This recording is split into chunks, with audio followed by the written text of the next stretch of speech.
Hi hello friends, ఎలా ఉన్నారు? నేనైతే చాలా బాగున్నాను. మరో మంచి వీడియోతో మీ ముందుకు వచ్చాను. లైక్ చేయండి, షేర్ చేయండి, కమెంట్ కూడా చేయండి. నేను ఇప్పుడు చెప్పబోయే క్షేత్రం శ్రీకూర్మ క్షేత్రం. ఈ పేరు ఎప్పుడైనా విన్నారా? అసలు వినని వారంటూ ఉంటారా?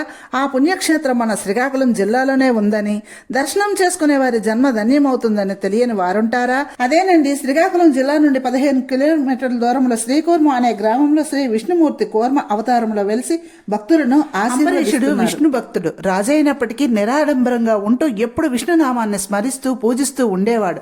అందువలన అంతటి ఆ శ్రీహరి తన సుదర్శన చక్రాన్ని అంబరీషుడికి రక్షణగా ఉంచాడు. అంబరీషుడు సంవత్సర ఏకాదశ వ్రతాన్ని చేసి 3 రోజులు ఉపవాసం ఉండి కార్తీక ద్వాదశ గడియల్లో ఉపవాసం విరమిస్తాను అనుకునేటప్పటికీ పరమ కోపిష్టి అయిన దూర్వాస మహర్షి తన శిష్యులతో వస్తాడు.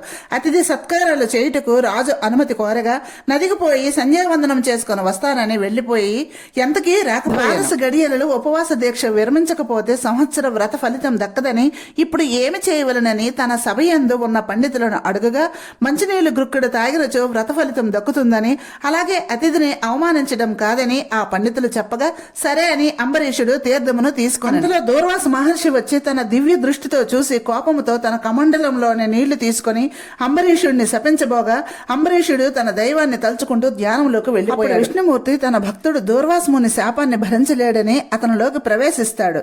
కోపంలో ఇదేమి తెలియని దూర్వాసుడు ఒక జన్మ చేపగా, ఒక జన్మ కూర్మంగా, ఒక జన్మ వరహంగా, ఒక జన్మ నరసింహంగా, ఒక జన్మ పొట్టివానిగా, ఆలిని బాధ పెట్టేవాడిగా, ఒక జన్మలో యాదవునిగా, ఒక జన్మలో కోపాదృక్తునిగా, ఒక జన్మలో బలరామునిగా, ఒక జన్మలో కల్కిగా జన్మించమని చెబుతూ నీళ్లను అంబరీషుడిపై విసిరితాడు. అక్కడ అంబరీషుడి ఉన్నప్పటికీ అతనిలోకి ప్రవేశించిన శ్రీ విష్ణుమూర్తి ఆ అవతారాలన్నీ ఎత్తవలసి వచ్చింది. అయితే ఈ విషయం ఏమి అంబరీషుడికి తెలియదు. అందువలన దూర్వాసమునికి ఇంకా ఎక్కువ కోపం వచ్చి తన జడలోని ఒక జడను తీసి రాక్షసుగా మార్చి అంబరీషుడిపై విడిచిపెడతాడు. కానీ అంబరీషుడికి రక్షణగా ఉన్న సుదర్శన చక్రం ఆ రాక్షసుని చంపి దూర్వాస మునేంద్రుడి మీదకి వెళ్తుంది. అతను భయపడి బ్రహ్మదేవుని దగ్గరకు వెళ్ళగా తాను రక్షించలేనని విష్ణుమూర్తి దగ్గరకు వెళ్ళమంటాడు. దూర్వాస ముని విష్ణుమూర్తిని శరణు కోరగా సుదర్శన చక్రం తనదే అయినప్పటికీ ఇప్పుడు తన మాట వినదని అంబరీషుడినే శరణు కోరమని చెబుతాడు. చేసేదేమి లేక దూర్వాసుడు అంబరీషుని దగ్గరకు వెళ్లి క్షమించమని అడగగా అంబరీషుడు తాను విష్ణు భక్తుడినే అయితే సుదర్శన చక్రమును ఆగమంటాడు. అప్పుడు సుదర్శన చక్రం దూర్వాసుడిని ఏమి చేయకుండా వెళ్లిపోతుంది.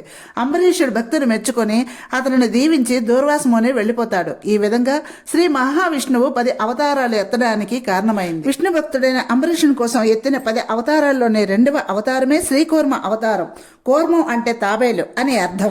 దేవదానవులు అమృతం కోసం పాలసముద్రం చిలకడానికి వాసుకి అనే పాముని తాడుగా చేసి మందర పర్వతాన్ని కవ్వంగా మార్చి పాలసముద్రం చిలికినప్పుడు వాసుకి రాపిడిని తట్టుకోలేక విశ్వజ్వాలను విడిచిపెట్టినప్పుడు దేవదానవులు పర్వతాన్ని పాలసముద్రంలో మందర పర్వతం పాలసముద్రంలో మునిగిపోతుంది. దేవదానవులు శ్రీ మహావిష్ణువును ప్రార్థించగానే శ్రీ మహావిష్ణువు కూర్మం అంటే తాబేలు అవతారమెత్తి పాలసముద్రంలోని మందర పర్వతం కిందకు వెళ్లి పర్వతాన్ని పైకెత్తుతాడు. అప్పుడు దేవదానవులు మళ్ళీ క్షీరసాగర మదనం చేసి అమృతాన్ని పొందుతారు. ఇది శ్రీ విష్ణుమూర్తి కూర్మ అవతారం ఎత్తడానికి ముఖ్య కారణమైందని చెప్పవచ్చు. ఆ అవతారాన్ని బ్రహ్మదేవుడు ఇక్కడికి తెచ్చి ప్రతిష్ఠించాడని భారతదేశంలోనే కాదు ప్రపంచంలోనే ఇలాంటి ఆలయం లేదంటే మీరు నమ్ముతారా? కానీ అదే నిజం. ప్రపంచంలోనే ఏకైక దేవాలయం ఏకైక కూర్మనాథస్వామి దేవాలయం అని చెబుతున్నారు.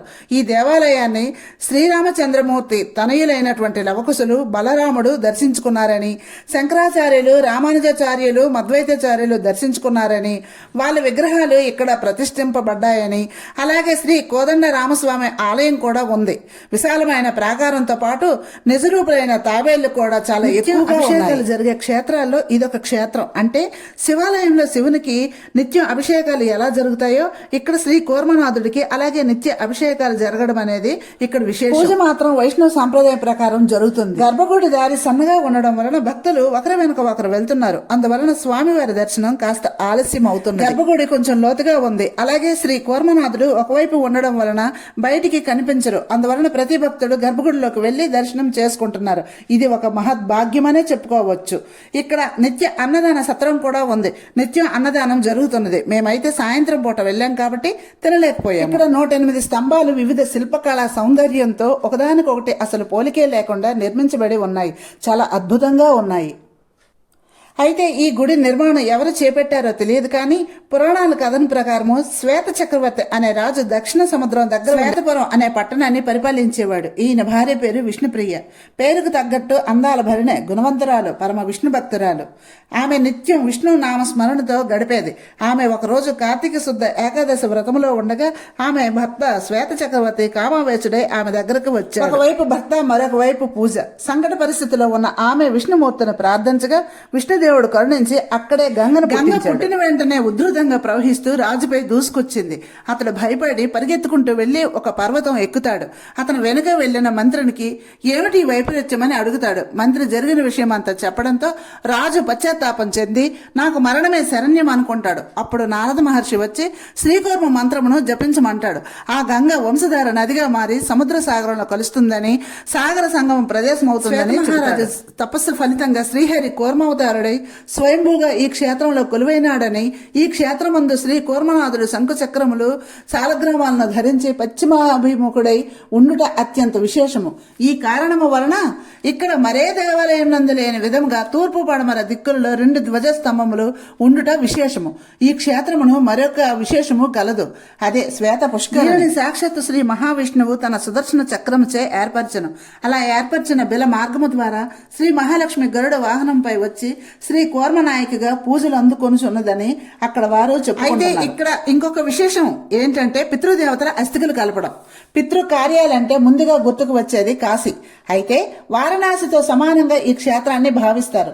కాశీ వెళ్లలేని వారు ఈ శ్రీ కూర్మ క్షేత్రానికి వచ్చి పితృతర్పణాలు ఇచ్చట కలిపిన పితృదేవతల అస్థికలు కొన్నాళ్ళకు సాలగ్రామ శిలలుగా మారుతాయని, కాశీ నుంచి గంగామాత ప్రతి మాఘశుద్ధ చవితి రోజున వచ్చి ఈ పుష్కరంలో స్నానమాడి తమ పాపములు ప్రక్షాళన చేస్తుందని చెబుతారు.